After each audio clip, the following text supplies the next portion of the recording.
La realidad que nos envuelve puede ser un espejismo, un escenario fantástico e inexistente que nuestros sentidos solo llegan a imaginar. Lo que creemos conocer es tan solo la fugaz huella de un saber oculto tras un insondable velo que la razón se esfuerza por rasgar. Pero todos los arcanos, todos los oráculos, todos los secretos que la humanidad ha buscado sin tregua en los confines del universo podrían estar mucho más cerca, en lo más recóndito de su alma. Y es que el conocimiento es una luz, un resplandor que habita al final de una escalera, la escalera del misterio. Una energía vital que iluminará el entendimiento de los que alcancen el último peldaño.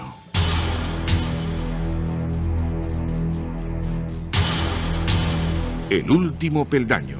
Dirige y presenta Joaquín Abenza.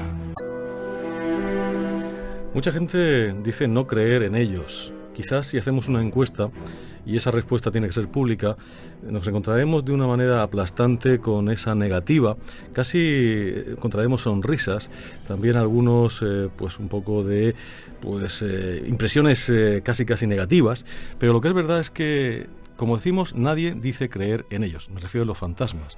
Sin embargo, cuando empezamos a hablar con muchas personas, empezamos a escuchar historias a veces frente a un fuego en una chimenea, en un viaje, ya la cosa cambia. Ya empiezan a contarnos que alguien alguna vez le contó una historia de una aparición, o conoce a un familiar o un amigo que tuvo una experiencia difícil de explicar.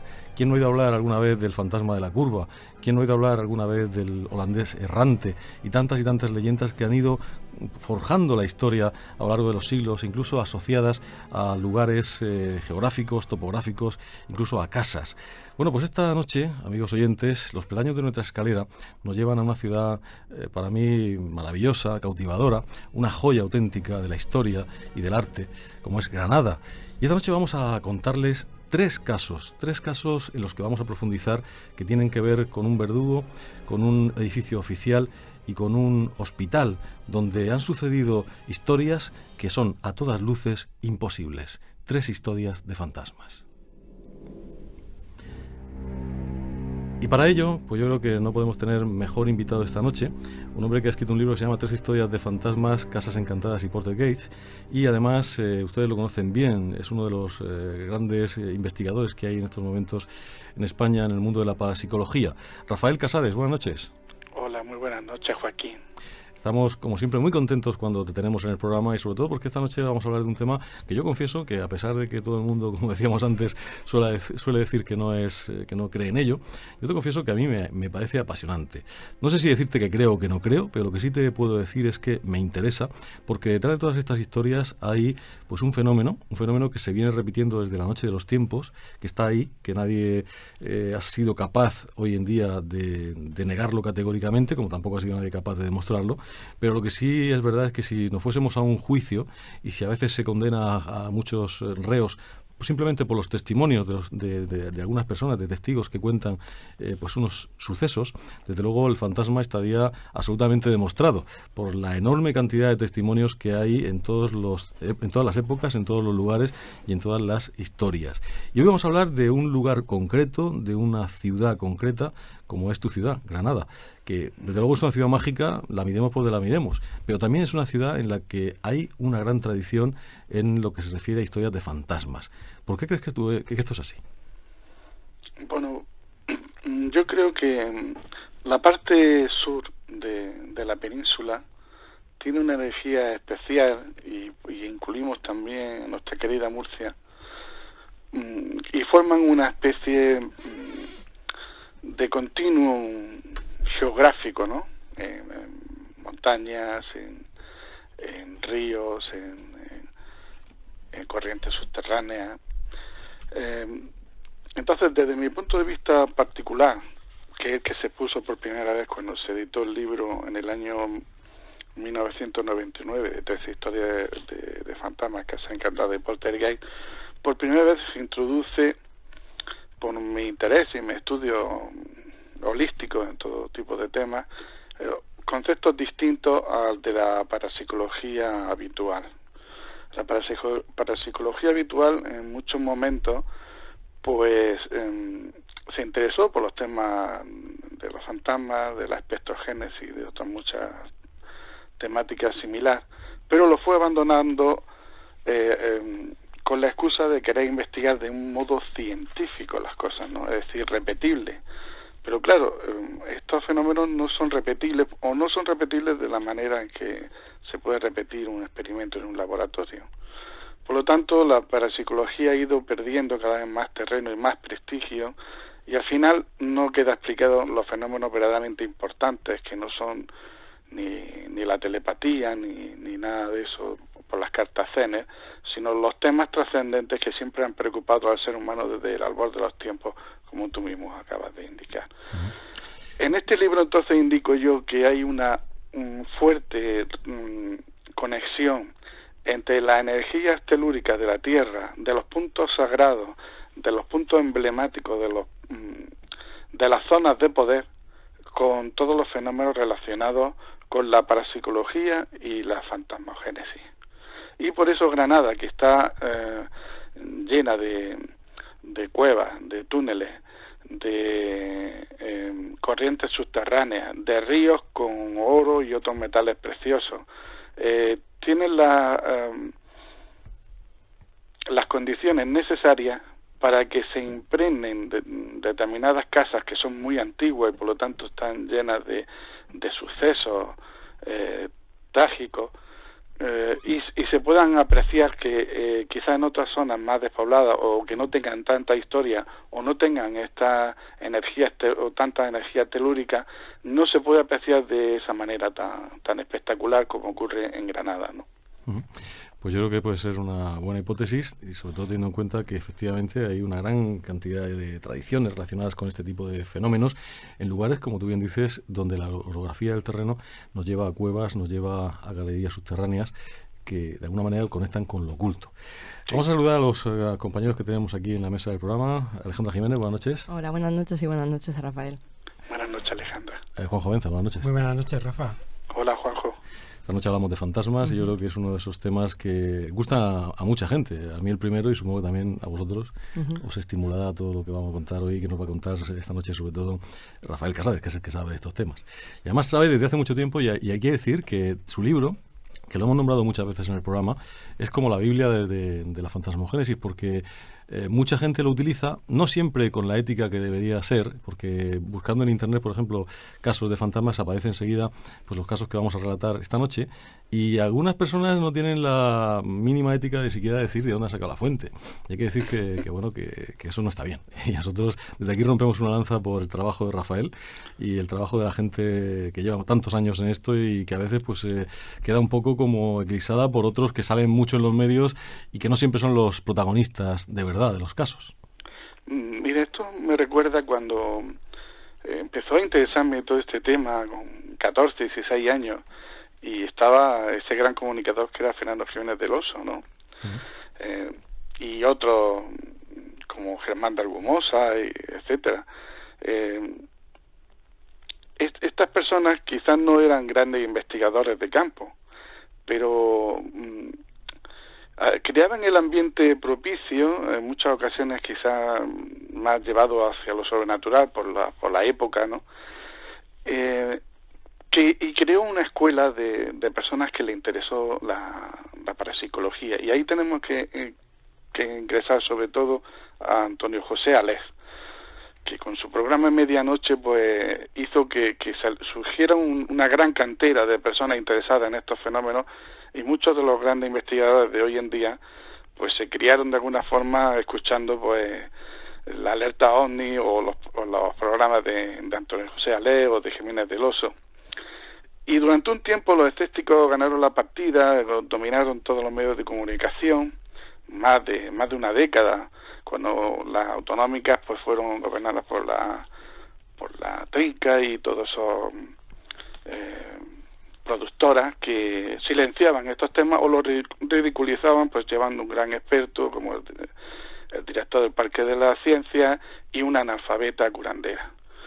Pero a raíz de ciertos momentos especiales en que ya esa vigilancia sobre la censura de estos temas se volvió un poco más débil, se tuvo la oportunidad de que salieran, por ejemplo, este libro de 13 historias de fantasmas sale en el 2000, casi todavía estaba esa censura en televisión y en la radio, y enseguida empieza, según me han confesado, a ser el libro de cabecera de muchos jóvenes que no habían escuchado ni Antonio José Alés ni Jiménez del Oso ni los conocían, ¿no? Y empezaron a decir, oye, qué interesante esto de la investigación de campo, de ir a los lugares donde han sucedido ese tipo de cosas, preguntar a la gente, buscar los testimonios que queden, hacer psicofonías, fotografías paranormales, ese tipo de cosas, ¿no? Y eso es lo que más me satisface de este libro, más que haya sido 3 años el libro más vendido de la Feria del Libro de Granada, más que todos los parabienes que hayan podido dar.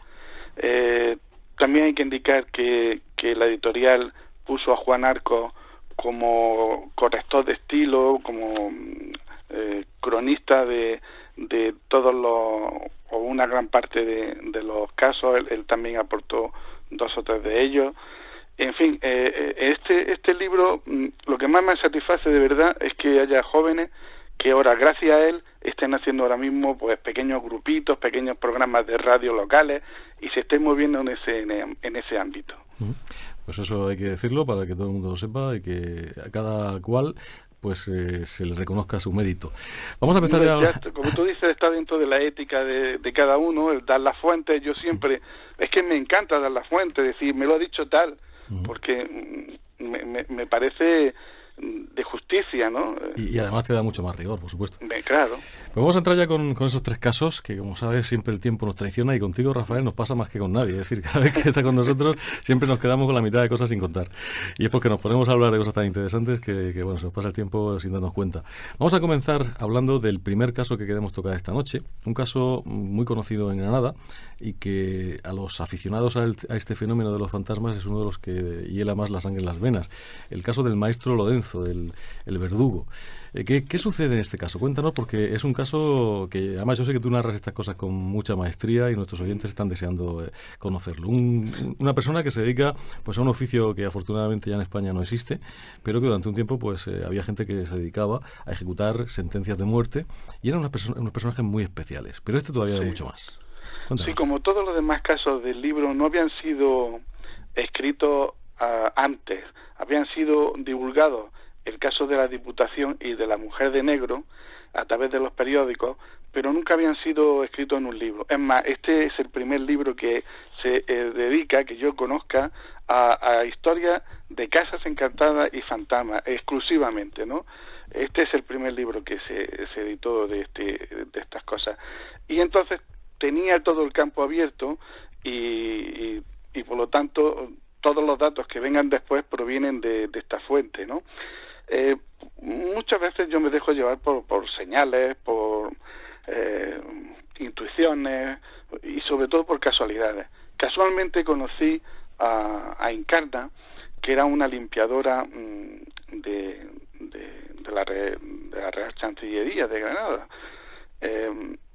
Y ella, al saber mis aficiones, pues me contó un caso que la verdad es que me estremeció por su potencia, ¿no? Porque estaba hablando de cosas que hasta ahora nadie conocía, no sabía nada más que la Guardia Civil que custodia la audiencia, ¿no?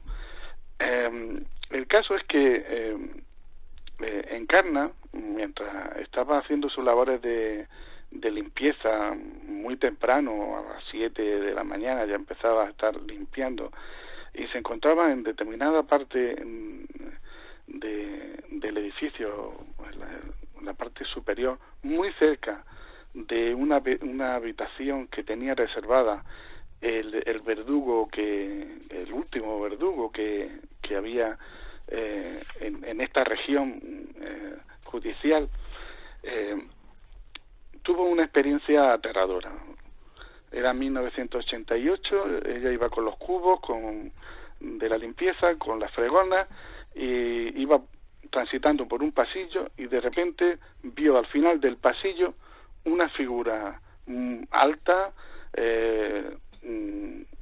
nítida, vestida completamente de negro, con una capa larga que le llegaba hasta abajo, y sobre todo un peculiar sombrero de ala ancha.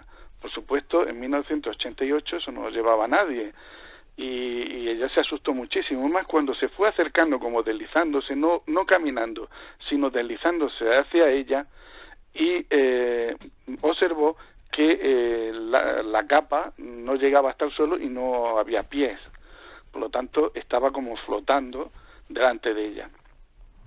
Ella se quedó absolutamente paralizada, completamente incapaz de reaccionar.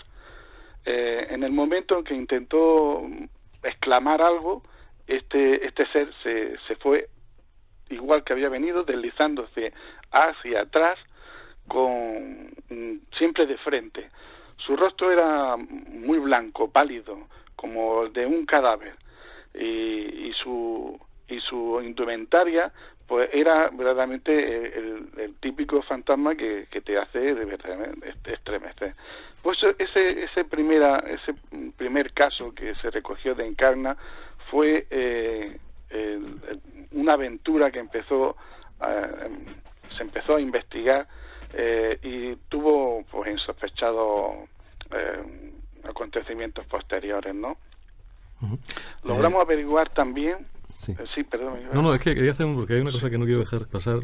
Siempre, porque no es la primera vez que lo oímos, y cuando oímos esto es cuando nos ponemos en guardia.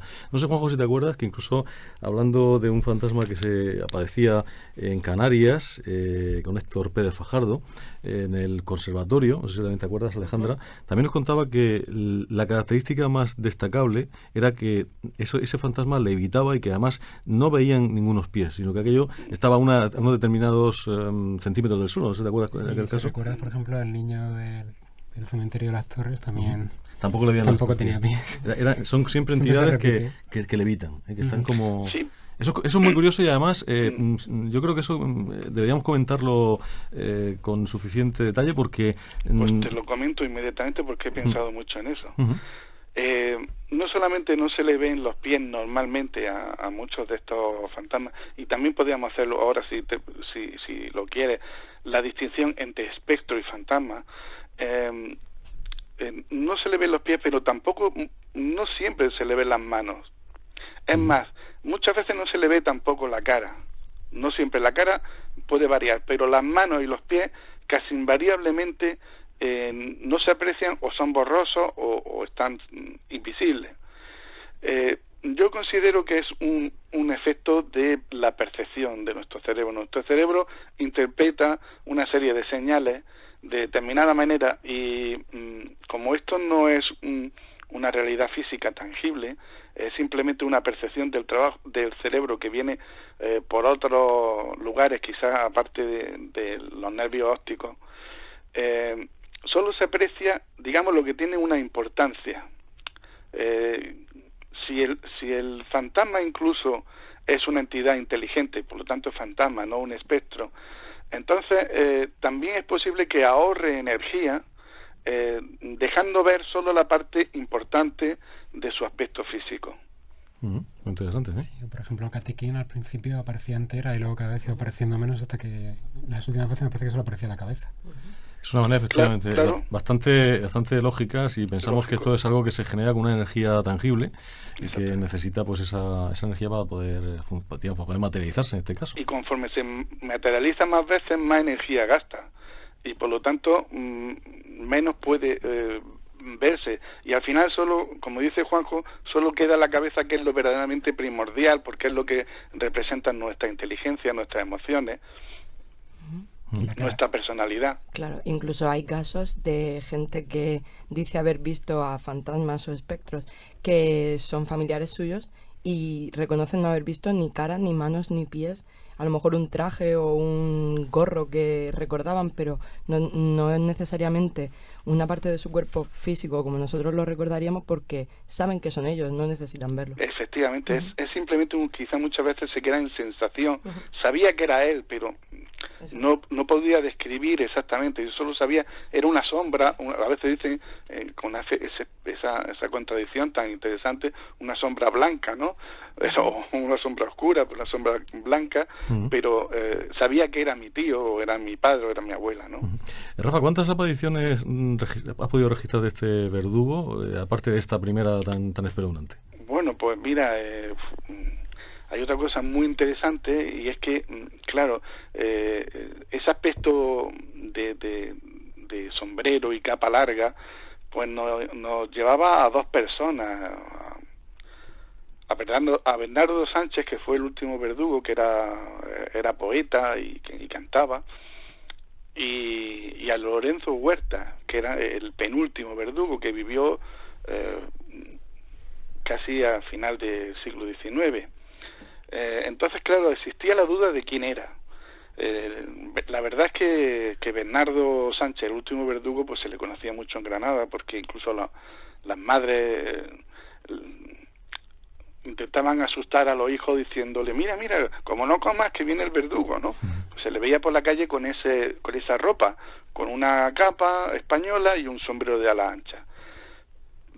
Pero tuvimos que descartarlo al conocer que en 1924 los antiguos porteros que no estaba la Guardia Civil todavía allí, que regían y adecentaban todo el palacio, tenían una parte de abajo, donde estaba el cuerpo de guardia, donde hacían la vida cotidiana con las cocinas y todo eso. Entonces, en un momento, el portero que estaba haciendo una obra en los pisos de arriba le dio una voz a la mujer diciéndole que le subiera un café. Entonces la portera, que estaba en la cocina, fue a hacerle el café, y de repente se encontró con un hombre vestido de capa larga y sombrero ancho que dice, ¿se lo llevo yo? Entonces la portera se desmayó del susto tan grande que tuvo, con lo cual nos lleva a descartar por completo a Bernardo Sánchez, que estuvo en la segunda mitad del siglo XX como verdugo, como ejecutor, porque esta aparición fue en 1924. Pues yo creo que es el momento justo, Rafa, de hacer una pausa para que nuestros oyentes puedan digerir lo que acaban de escuchar. El último peldaño.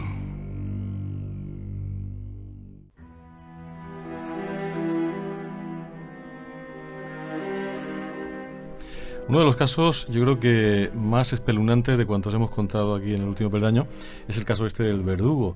Y yo creo que habría que añadir algo más, Rafa. Todo esto con intervención oficial, en este caso de la Guardia Civil. Naturalmente, este es un expediente X que algún día tendrían que desclasificar, que tiene que tener la Guardia Civil guardado en su archivo de fenómenos paranormales, porque recordemos que la Real Chancillería, Audiencia, está custodiada por la Guardia Civil, y que hay unos subterráneos bajo el palacio, donde hay también me parece que unas cárceles, y allí sucedió una cosa importante, que fue que uno de los guardias civiles que custodiaban el edificio se le perdió una pistola. Eso es una tragedia dentro de la Guardia Civil, porque ¿dónde está esa pistola? Todo, para que a este hombre no le pasara nada, todos se pusieron de acuerdo, todos los guardias civiles, en buscar la pistola por todas las partes. Por supuesto, el primer sitio donde fueron a buscar es donde él la había dejado, y no estaba. Estuvieron buscando durante mucho tiempo, y cuando se dieron por vencidos, estaba la pistola donde debía estar. Entonces, allí hubo un susto tremendo. Otra cosa con la Guardia Civil. Encarna, la limpiadora, me contó lo siguiente, que ella, como salió corriendo cuando vio el fantasma y chillando, el Guardia Civil que la vio correr le preguntó qué le había pasado, y ella dijo que había visto un fantasma, y le dijo al Guardia Civil, ¿no será una figura con un sombrero y una capa negra? Dijo ella, pues sí. Y entonces el Guardia Civil empalideció, y a los pocos días pidió la baja de ese servicio. Juanjo, ¿me recuerda tanto el fantasma de la ópera con el sombrero y la capa negra? La figura de la ópera, de la actual ópera rock, o no sé cómo si es, sí, comedia musical o como llamarle. La última versión, la que pudimos ver y que tú habías visto también en Londres, era esa imagen, ¿no? Un ser vestido con una capa negra y un sombrero, además. Sí, yo creo que es un efecto muy dramático que habría que estudiar tranquilamente, que utilizan otra inteligencia incorpórea para producir en máxima impresión en la persona que lo está avistando. De todas formas, Rafa, yo es que también hay que pensar que si realmente esta persona era el verdugo o un verdugo anterior, yo creo que, bueno, afortunadamente no he tenido nunca he conocido un verdugo en persona, ¿no? Porque ya en España no se hacen esas cosas, afortunadamente. Pero yo me imagino que la presencia de un verdugo en vida también debe impresionar, porque con esa capa, con ese traje, sabiendo su profesión, sí. Pues claro, yo creo que de cara a ver un fantasma, lo peor que puede ver quizás sea un tipo de fantasma basado en un personaje de estos, que ya en la vida real ya daba miedo, ¿no? Un fantasma ejecutor, ¿no? Sí, por eso te digo que... Un ángel de la muerte, vamos. Porque vamos, si asusta un niño, una cosa así asusta, pues un verdugo, imagínate. Pues claro, pues ¿sabes lo que sucede? Que este verdugo, Lorenzo Huerta, él tenía también un alma poética como el otro, y era, según él creía, muy humanitario porque intentaba matar muy rápidamente, ¿no? Al justiciado. Entonces quizás él no tenía la conciencia totalmente limpia, por así decirlo, entre comillas, de su trabajo, de lo que él estaba haciendo. Y en el fondo a lo mejor guardaba una sensación desagradable de lo que había hecho. Y eso quizás lo haya podido encadenar, si es una inteligencia consciente, a los lugares donde tuvo esas emociones o impresiones intensas. Si se tratara de un espectro o una fuerza sin inteligencia, sería simplemente la imagen de una impregnación energética de aquel lugar en donde él tan malos ratos pasó matando gente, ¿no? Claro, es que, por ejemplo, hablando de cine, ¿no? La película del verdugo de Berlanga, precisamente esa famosa escena en la que el verdugo tiene que ejecutar al condenado y tiene que, bueno, se pone fatal, se pone peor que el condenado y el condenado tiene que consolarlo a él. O sea, sí. Y yo entiendo, claro, que una persona con conciencia, pues eso le tiene que costar mucho. Entonces probablemente, le tiene que costar, si claro. Siempre se dice que a veces los fantasmas están aquí porque les queda algo pendiente, porque tienen cargo de conciencia o algo así, este tipo de personaje es perfecto para eso. Claro, por eso es un ejemplo arquetípico. Desde luego. Pues el caso que viene ahora no es menos interesante y además, en cierta forma, ya está conectado por la naturaleza, en este caso administrativa, del entorno. Vamos a hablar de la Diputación de Granada, un edificio con mucha historia que termina convirtiéndose en sede administrativa, en este caso de la Diputación, y en el que empiezan a pasar cosas pues verdaderamente increíbles y que tienen en jaque también no solamente a los funcionarios, sino también a guardias de seguridad, también a policías, y suceden cosas verdaderamente espeluznantes. Vamos a contar esta historia. Dinos qué sucede en la Diputación de Granada. Pues este otro expediente X, guardado de parapsicología, no de ovnis, pero es otro expediente X, porque ahí estaban, como bien has comentado, todos los cuerpos de seguridad implicados y lo sabían perfectamente. ¿Cuántas veces han llamado los guardias de seguridad privada a la policía porque han escuchado ruidos en la parte de arriba y han visto luces y han subido los policías, un coche de policía, que me han comentado testigos, vecinos, cómo se ponían lo que llamaban, creo que las litronas, los coches blancos de policía que había antes, de Policía Nacional, se estacionaban delante del edificio, subían y luego enseguida corriendo, se subían al coche y salían también hacia despedidos, corriendo de allí, ¿no? Allí la verdad es que esta gente ha pasado muchísimo miedo. Toda esta zona tiene que ver con que está muy cerca de la catedral. Según el experto Antonio Enrique, en la catedral, bajo la catedral, como otras muchas catedrales, como la de Guadix, hay un ojo de mar, es decir, un pozo que también llamaban Pozo Airón, que podía conectar incluso con la costa. Por esas corrientes de agua y de aire suceden muchas cosas extrañas, y toda aquella manzana pues está un poco encantada, no solamente este lugar. Pero más, esta diputación concretamente, en tiempos de Al-Ándalus, era en ese mismo lugar había 3 mezquitas y una rábita. Una rábita era un lugar de oración donde los grandes santos islámicos pues iban allí a meditar y a hacer sus prácticas sufíes, ¿no? Entonces, después de ser mezquita o mezquita, como tantas veces, pues cuando llegaron los castellanos lo convirtieron en iglesia. Uh-huh.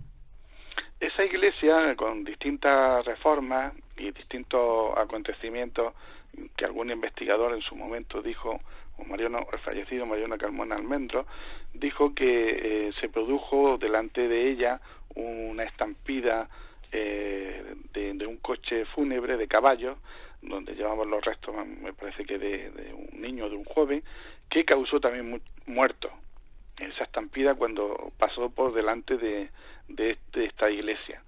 Esta iglesia luego se convirtió en un almacén de tela, almacén en la Magdalena, donde curiosamente un pariente mío, Isidoro Mingorance, estuvo trabajando como empleado.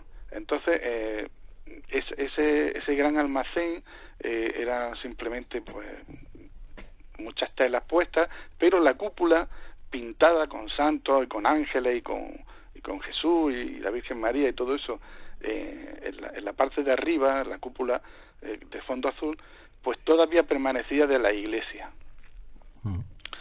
Y una mañana que mi pariente abrió la puerta para abrirla al público, se encontraron ahorcado a uno de los dueños. Eso ya, pues, casi después de la guerra, poco después de la guerra fue ya eso. Ya desde entonces que el lugar tenía muy mala fama. Después de estos almacenes en la Magdalena estuvo un gran almacén, uno de los primeros que se instalaron en España, Volvo, que era un almacén inglés, creo, ¿no? Este Volvo pues puso escaleras mecánicas, lo cambió todo, tiró toda la estructura de iglesia y hizo un edificio pues funcional de cemento. Pues allí ya se hablaban pues de que se caían pues paquetes de materia de comercio, que se caían y rebotaban caramelos, que se iban caramelos o bolitas que caer, que en la parte donde estaban los administrativos, pues las máquinas de escribir, no eléctricas, sino de las que había que teclear, escribían solas, que se movían allí todas las cosas, que había mucho miedo. Bueno, pues estos Volvo fracasaron completamente como negocio y lo vendieron a la Diputación de Granada. Entonces ellos volvieron a hacer una remodelación. En esa remodelación los arquitectos pues, se contaron que se perdieron los planos, que creo que hubo un fallecimiento de uno de los trabajadores, que en los cimientos encontraron muchísimos huesos de niños y de adultos, pero sobre todo de niños, que esos huesos los cogieron y los silenciaron para que no pararan la obra y a escondidas los tiraron al río. En fin, que allí se perdían las paletas, se perdía todo, las paletas de los albañiles, y fue una reconstrucción trabajosa. Bueno, pues una vez estuvo construido el edificio, que era una fachada sin ventanas, típico de los años 70, 80, pues la gente allí se encontraba muy mal, todos los trabajadores. Los trabajadores describían que había cosas tan tremendas como archivadores llenos de material metálicos que podían pesar más de 300 kilos, moverse de un sitio a otro de la habitación. Describían los trabajadores como que tenían todas las mesas llenas de estampas de santos, del susto que tenían de trabajar allí, que sentían sensaciones de ahogo, que se sentían mal y porque parecía que le estaban vigilando, esa sensación de erizamiento de los vellos del cogote, ¿no? la tenían continuamente. Incluso pues hay gente que no podía estar allí, que no podía trabajar en ese sitio porque se sentía mal. Muchas personas que iban allí a visitar la Diputación daban la vuelta y por otra parte, por no pasar por delante de ese edificio. Cada vez empezó a tener más mala fama, hasta que la Diputación, el presidente de la Diputación, o sea que ya es un caso oficial, tomó la determinación de llamar a un grupo de parapsicología que había en Granada, que se llamaba Omega, para que hiciera una investigación y le dijera qué estaba pasando allí. Entonces fueron durante 3 días seguidos. Estaba cercana a la fecha de Navidad. En esos 3 días se hicieron psicofonías en unas calderas por parte de Mariano Carmona Almendros, que ya he mencionado antes, que tuvo el poco tacto de regalar a su íntimo amigo Fernando Jiménez del Oso. Fernando Jiménez del Oso, bueno, esa psicofonía no era suya, era del grupo Omega. Él estaba allí simplemente cuidando la grabación junto al magnetófono de bobina abierta. Esa psicofonía que salió de allí tremenda, se la regaló como he dicho, a Fernando Jiménez del Oso, que la utilizó como regalo de promoción de la primera revista de Más Allá. El número 1 de la revista Más Allá venía acompañado con un cassette con esa psicofonía y otras cuantas más de Germán de Argumosa, creo que eran. Entonces hubo gente de este grupo que no le pareció bien que este hombre lo hubiera dado y que se hubiera divulgado. Esta psicofonía es bastante poderosa y dice algo así como: vosotros, los de la ventanilla, en Villalar, en la lengua, os arrepentiréis. Y arrepentiréis suena de una manera bastante brutal. Es la voz como de un anciano, de una persona, un hombre anciano o entrado en años, con la voz muy cascada. Uh-huh. Pero eso no fue nada más que empezar, porque allí hubo de todo en esos 3 días de investigación, donde llegaron a estar hasta 20 y 30 personas, me comentaron algunos de los participantes en ella. Allí todo el mundo que le gustaba la parapsicología pudo más o menos entrar. Y allí se vieron cosas como luces que giraban en el techo sin haber nada en el exterior, ruido que algunos escépticos achacaban a las palomas, crujidos, concretamente Juan Burgos, que era en ese momento y el único que logró ver algo, pues fue mordido en la mano por una especie de diente y le hizo soltar el medidor de campo que llevaba en la mano, cosa que hizo que la mayoría de los investigadores parapsicólogos de aquellos tiempos salieran por patas, y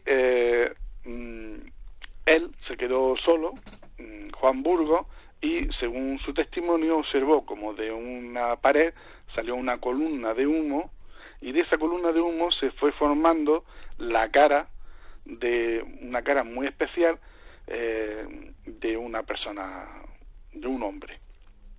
Uh-huh.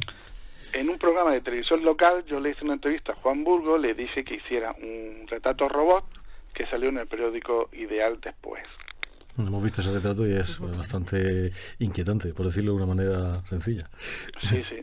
Según le contaron en este mismo programa, que él por cierto no recuerda, ni que yo le hiciera el primer retrato robot que luego hizo un dibujante profesional de periódico, ni que después del programa que se emitió, por cierto, creo que fue uno de los primeros programas de investigación de parapsicología que se hicieron a nivel local, se llamaba Línea Interior.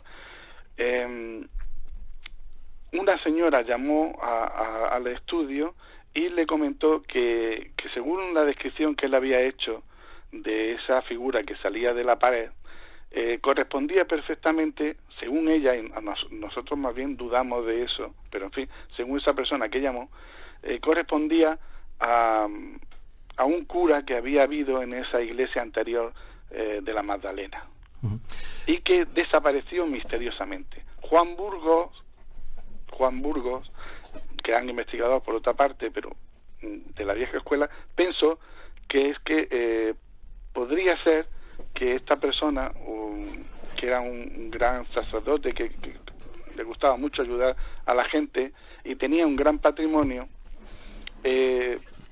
algunas personas quisieran quitarlo de en medio antes de que muriera para que no diera todo su dinero a los pobres, y que entonces lo emparedaron vivo, y que algunos de los huesos que encontraron allí podrían ser de este hombre emparedado. Yo personalmente no creo esa versión suya, pero existe y por eso la comento.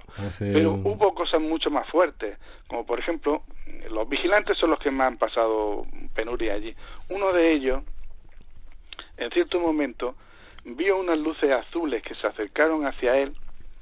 En ese momento cayó al suelo totalmente paralizado, sintió que no podía hablar, que una rodilla invisible le presionaba en el pecho y unas manos invisibles lo intentaban ahorcar. Intentaban presionarle el cuello de tal manera que estaba a punto de asfixiarse. En el último momento logró levantarse y salir, por supuesto, corriendo de allí. Es un casi, yo cuando leía esto me quedé pensando en la visita de dormitorio o en las sombras paralizantes. Exactamente. Que a veces sí. También se yo confluyen, creo ¿no? que yo creo que este hombre estaba un poco medio dormido. Lo que pasa es que él no lo reconoce, claro. Yo creo que estaba un poco medio dormido y tuvo una experiencia de sombra paralizante, como tú muy bien la llamas. Y el resto, pues, más o menos, pues lo encaja a su manera. Yo no creo que yo creo que estaría en algún sofá, en algún sitio medio adormilado, y en ese estado de duerme vela, pues sufrió esta experiencia. Rafa, estamos muy mal de tiempo y no quisiera que dejásemos de tocar, eso sí, me te voy a pedir un esfuerzo por sintetizarlo en poquitos minutos. La historia que además a ti te trae, por un lado, buenos recuerdos, porque es una gran investigación, por otro lado, pues una experiencia desagradable judicial que te llevó. A veces esto de escribir nos puede traer pues disgustos. A ti te tocó estar delante de un juez por culpa de este caso. El fantasma del hospital clínico de una señora que se aparecía allí. Cuéntanos rápidamente y también cuéntanos qué te pasó con la justicia por culpa de esto. Eso sí, te tienes que hacerlo muy resumidito porque estamos muy mal de tiempo. Pues mira, que resulta que una señora que venía de Motril, de un pueblo de la costa, entró en el paritorio, en la sala de dilatación, embarazada. Esta mujer sorprendió a las matronas, que venía completamente vestida de negro, como las mujeres antiguamente venían, y se llevaron esa sorpresa. Bueno, luego se puso el pijama normal. Esta mujer murió por una eclampsia, dicen algunos. Otros lo achacan, otros profesionales lo achacan, pero no quieren que se conozca su versión, a un error médico de un médico que no era cirujano, pero que estaba haciendo sus prácticas y que se equivocó de hilo de sutura. Pero en fin, no sabemos por qué murió exactamente. Vamos a dejarlo de eclampsia. Se pierden todas las partidas de función y todos los papeles sobre este tipo sobre esta muerte. Y al poco tiempo de haberse muerto esta mujer, eso sí, dio a luz dos gemelos. Comienzan a aparecer sombras en las distintas habitaciones donde están las pacientes esperando a dar a luz. Con tan mala suerte que algunas de ellas se asustó tanto que abortó, desgraciadamente. Era la mujer de un médico incluso. Pero las que más me han comentado cosas han sido las matronas, las auxiliares, la enfermera y también algún médico que otro, ¿no? Todos saben esto, pero todos lo silencian porque hubo una especie de reprimenda de parte de la dirección de que no se hablara jamás de este caso o sufriría las consecuencias. Por lo tanto, allí no se puede grabar. Si vas con una foto te echan los seguratas encima, ¿no? Lo cual quiere decir que hay algo escondido. Hablan también de psicofonía, hablan de que se hizo ouijas, hablan de que se hicieron muchas cosas en ese lugar, pero lo cierto es que hubo muchas apariciones. Podemos decir una enfermera entra en una habitación, ve una mujer vestida de negro tumbada encima de la cama, y se pega un repullo tremendo, sale del susto, cuando vuelve a entrar no está. Otra enfermera intenta abrir una puerta de una habitación donde no hay nadie, pero una fuerza le impide entrar. Va a buscar a un enfermero a ver si le puede ayudar a entrar y abre y sale perfectamente. Otra Lourdes, otra matrona, se encontró de repente con la mujer de negro en una ocasión anterior, y en otra recibió como una tarascada, un arañazo en toda la espalda, que se estuvo ella mirando y tenía pues como las marcas de una uña, pero debió ser una dermatografía, porque esa marca de uña no prosperó, sino se quedó allí una hora y después desapareció. Pues Rafa, qué lástima que, como siempre nos pasa, lo decía antes al principio, pues nos ha pasado otra vez. Y yo, como creo que este caso merece la pena, y sobre todo merece la pena tu historia, porque a veces dicen que esto de investigar es una cosa fácil, pues me gustaría que dentro de poco volvemos a llamarte y comencemos por ahí, comencemos donde te has quedado ahora mismo, ya contándonos tu experiencia, acabas de contarnos el caso después, y nos cuentes tu experiencia con este desagradable incidente que fuiste denunciado incluso por esos 2 niños que nacieron y que te llevaron por tú pasaste, afortunadamente eso ya ha pasado y tú has salido indemne de este tema, pero ha sido algo verdaderamente desagradable. Rafael Casade, muchísimas gracias por haber estado con nosotros esta noche, como siempre, y aquí demuestra lo que es el trabajo de un investigador y un pionero, además, en el caso de la investigación de los fantasmas. Muchas gracias, amigo. Un abrazo, buenas noches. Un abrazo. Hasta siempre.